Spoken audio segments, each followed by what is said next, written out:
Anakku sing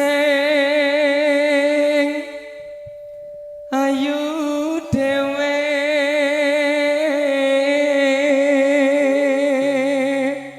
rada rene kok ndak disembret Mas Ristu iki garisnya abang ndi iki sanggup pilok iki semprotan kene benrane ndi oh ndeloke kono oh kono ya iki lek ngampet tenanan iki apa sih nguaske lek Ristu kira ya seneng karo sing nyuting jare heeh jare cuk brondong bagus jane dibungkus oleh ra anake loro iki ngono besok pinter sekolahe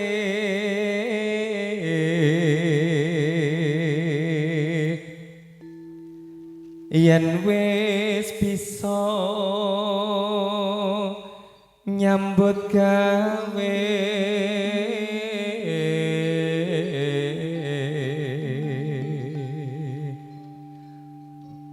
kudu mlaku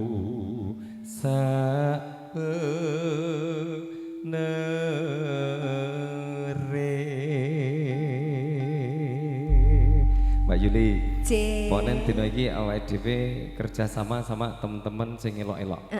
Iki ya vokalis. Sing nyuting iki ya artis kok Jepang. Oh no. Oh, terus YouTuber. Sing dadi operatore Mas Topik ku ya operator Indosiar biyen. Sip jos. Oh, RCTI barang. RCTI oh iya ngono. Musisi ini ya wis ora ketung. Jebolan ngendi ngono? Arab, lek marah Arab jare. Mangga Mbak Yuni menika pun dawaken langgam putra Nuswantara lumantar Mahardika musik. Sumangga.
Bisa gawe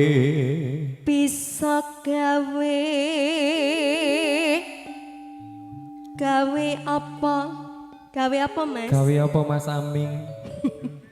Gawe apa? Iki dirungokke saka omah kowe ra sembrono kowe. Gage wani tak kei mic kira-kira. Apa gawe apa? Gawe adi. Oh, kode iki lho, dikode saka kene berarti. Kode lho iki taka ya wis wayah di adik kok ya. Iya. Gawe adik jare. Mangga. Bisa gawe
bapaknya banyak kang pundi Mas? Ah, di interview dulu. Niki.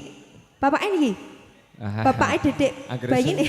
Lah, Mas Aming tututi Mas Aming. Nggih. Pak kula ajeng tanglet kok saged kembari carane pripun, Pak? Aku pengen loh, Mas. Aku ya iso. Aku pengen Dedek kembar kok. Pripun Pak carane pripun, Dek? Aku pengen ngerti amalane. Lah ya Mas, bocorin sedikit dong, Pak. Pripun carane pripun, Pak?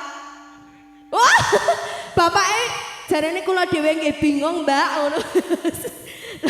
Aku pengen Dedek kembar kok. Nek enek kiat-kiat khususnya kalau bincang sana sudal sowan, Pak. Tips-tips cara pripun?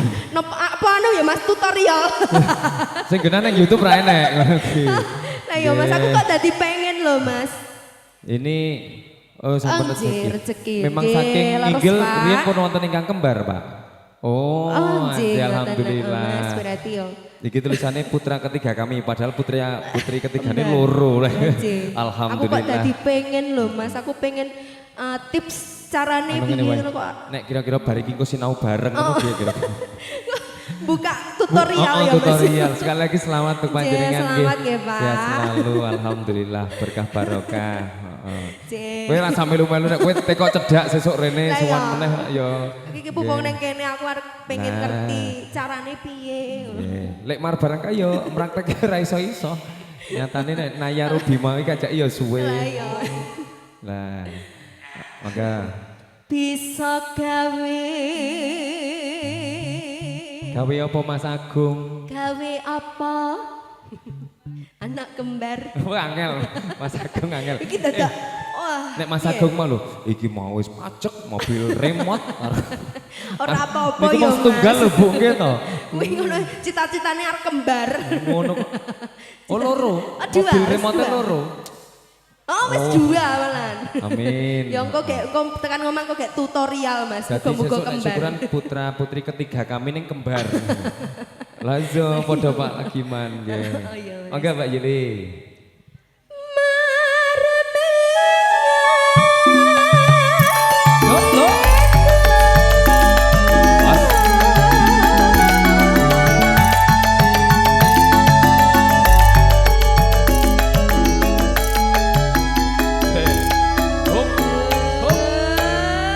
Mas Aming rene. Sing rene. Sing ibot di close up. Iki rak ya calon manten. Ketoke mergo enek tutorial duwe anak kembar mau dadi ra fokus. Bayangke. Kok kudu buka YouTube kowe engko. Soale wayang mandek terus lujur wae. Kowe mesti ra fokus kok ya. Nah, piye Mas Putra cita-cita anak kembar? Kembar piro sesuk Put? Wah kembar telu malan. Anak yang pertama tapi piye Mas nek kembar tiga ngono ki ngaranane. Ngono kuwi cita-citamu ya anak kabeh tenan. Amin ya Allah, muga-muga tenan anu. Kasembatan ya Nduk ya. Fokus ya Le, cah bagus aja dibayangke sik. Rasa mbayangke sing ora-ora. Sing dibayangke bojone wong soalé Mas. Bahaya. Aja ngono Le. Kok kayak terus engko buka tutorial kok karo bojone wong aja lho. Ora kena, sing tertib dadi seniman ki sing apik. Nah. MC-ne tertib kok sembrono. MC-ne tertib kok yo. Saiki wis marep ngulon lho. Saiki marep ngalor. Marep ngalor. Mangga wis Mas Agung rasa melu-melu ayo. Aku mau semprit. Mangga Mbak Yuli. Lho, ra tenan to. Iki putra ki angen-angene engko tutorial. Sing sabar. Tutorial. Mbak. Wes isine gur tutorial, Mas. Jenengan paringi nomor BA-ne. Ket mau ki pengen nomor BA-ne jenengan kok ya. Lirak-lirik wae lho ket mau lho Mas tak awasi. Mas Aming. Nomor BA-ne jenengan paringi. Nomor BA-ne pinten, Mbak? Neng ampun gelem dijak tutorial lho iki. Aja kasih do ponakane Mas Agung. Oh ponakanu barang. Remuk kowe. Ya nomor WA-ne arjak tutorial aja. Iki Mas Putra entek iki. Sing fokus ta bagus ya. Mbak, nomor WA-mu kok diawur wae, Mbak.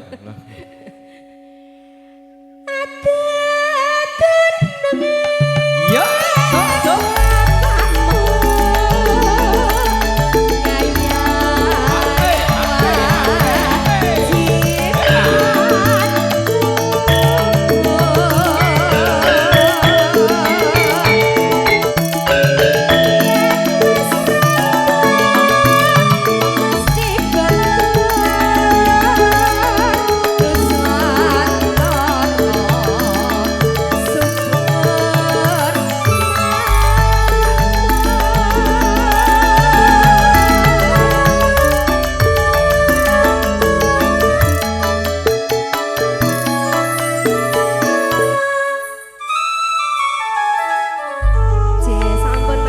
Matur nuwun, Mbak.